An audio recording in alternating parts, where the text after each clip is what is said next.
So Jared Franick and Michael Caliendo are headed to the University of Iowa. They're transferring from North Dakota State to Iowa. And this is obviously huge news for Hawkeye fans because you're going to get an immediate impact, a boost to your overall starting lineup with two really proven guys. And I think outside of just the obvious point production these guys are going to bring to the table, I think it actually creates a lot more questions for me about Iowa's lineup for not only this season, but long term. And there's also one other huge looming aspect of this dynamic, of the transfers, of the Iowa lineup that I want to get into in this video. But first, let's start with who are these guys that are now going from North Dakota State to Iowa? Well, they both placed last year. Jared Franick was fourth last year. And a reason to be excited about him if you're an Iowa fan is the guy placed fourth. The champion graduated. The finalist, Levi Haynes for Penn State, is rumored and potentially going to be moving up out of the weight class. And the guy that got third, Josh Humphrey, has graduated as well. So Jared Franick is a bona fide title contender at 157 pounds, and this is a weight of real need for the Iowa Hawkeyes. They had Kobe Seabrook there last year, and while I would say Kobe certainly exceeded a lot of expectations from coming into the season, but I think at this point in time, it's sort of obvious that Kobe's not ready to contribute big points at the NCAA tournament at this point. And now you bring in Jared Franick, someone who has proven he could do that at North Dakota State. And now you have him for 1 year. But the huge transfer is Michael Caliendo. And I was talking with someone yesterday. They're like, wait, is he good? Is this a big deal? And I was like, yeah, Michael Caliendo is the real deal. This guy is fantastic. He was a freshman last year. Had 5 losses, okay? All but one of them was to an NCAA champion. So he lost to Shane Griffith. He lost to Keegan O'Toole. I think there may have been one loss to David Carr in there.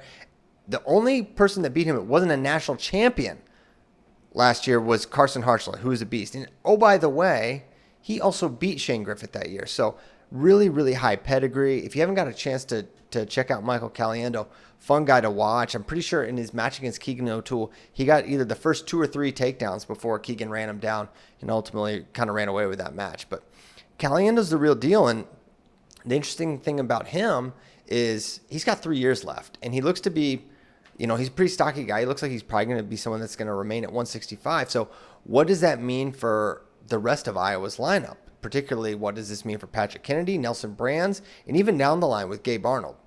So for this upcoming season, I think it's a little more clear because you slot in Franick and Caliendo, and then Kennedy can go up to 74.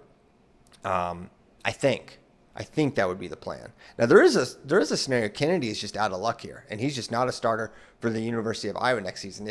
If Michael Caliendo's there at 65, which he is, and Nelson Brands remains at 174, I don't know how Patrick Kennedy gets into this lineup, which is a crazy thing to think about, considering this is a guy who wrestled at who's number one, was a pound for pound, I think maybe the one guy for his class, and now he's really going to be in a fight to stay in the lineup. But what I would anticipate is going to happen, Kennedy slides up to 174. I think that's a decent fit for him.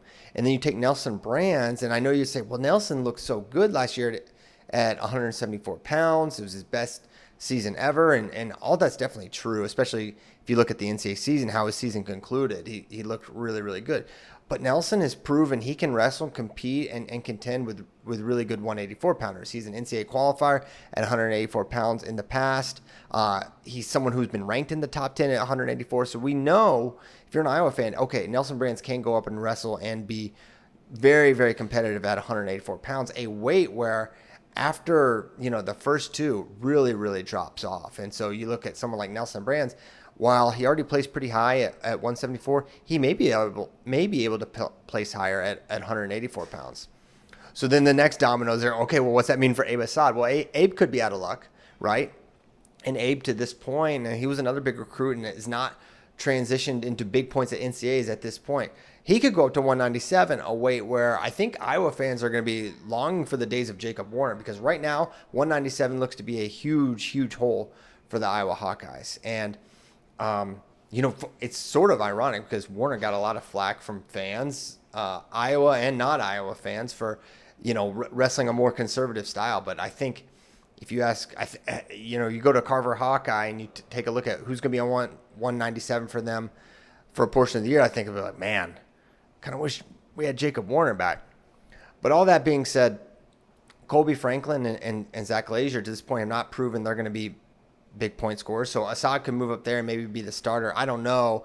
I wouldn't expect a lot of production from 197 pounds next year for the Iowa Hawkeyes. But that's how I see the dominoes shifting for the near term. Long term is where it gets really interesting for me, because not only do you have Gabe Arnold coming in. Gabe Arnold's coming in as a true freshman. He's at Iowa right now. Next year, he could redshirt. But the year after that, Caliendo's still going to be there. Patrick Kennedy's still going to be there. So you either will have to move Gabe Arnold, I think, out of his ideal weight class. And I think his ideal weight is 174.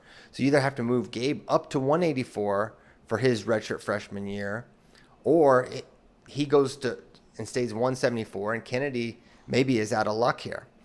And that would be an interesting dynamic. I'm not sure how they're going to work that out. And it remains to be seen. And another dynamic here that is sort of under the radar is who is going to be available for Iowa next year. So if you remember a month or two ago, the news came out that Iowa and Iowa State wrestlers are involved and named in some sort of an NCAA illegal gambling situation, right? That is going to affect wrestlers for both Iowa and Iowa State. And to this point, we do not know the names of those wrestlers.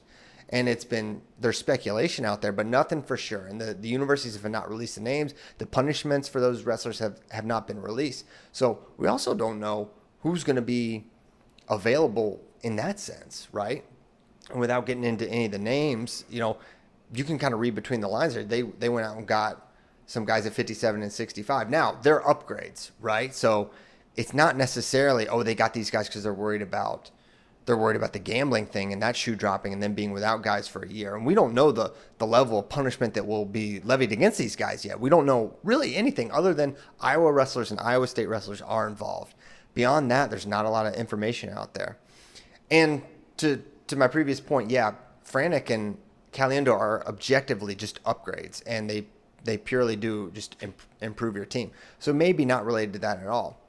But there is if you look at the Iowa lineup top to bottom, going into next year, it looks like they could have 5, maybe 6 starters that were from the portal.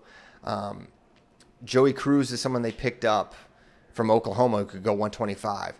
So Cruz, Teskey, Real Woods, Victor Voinovich, Franek, and Caliendo make 6 transfers that they're going to be on the map for the University of Iowa. And let's not forget, Iowa is more than willing to dance with all available Ferraris, right? They've got Anthony there already. Angelo just committed. And it would not surprise me at all if the moment AJ Ferrari becomes available and able to wrestle in NCAA season, you have to assume Iowa is going to be on the phone immediately trying to get AJ to Iowa to fill a huge hole at 197. So it could be a huge impact and could be a potential 7th guy from the portal to the Iowa Stars. Of course, it seems like we're a long way from getting any clarity on that situation. So that is as speculative as anything I'll say here. But the bottom line is these 2 guys are high-impact transfers, and I think it creates a very interesting ripple effect for the University of Iowa, not just this year, but from years down the line as well.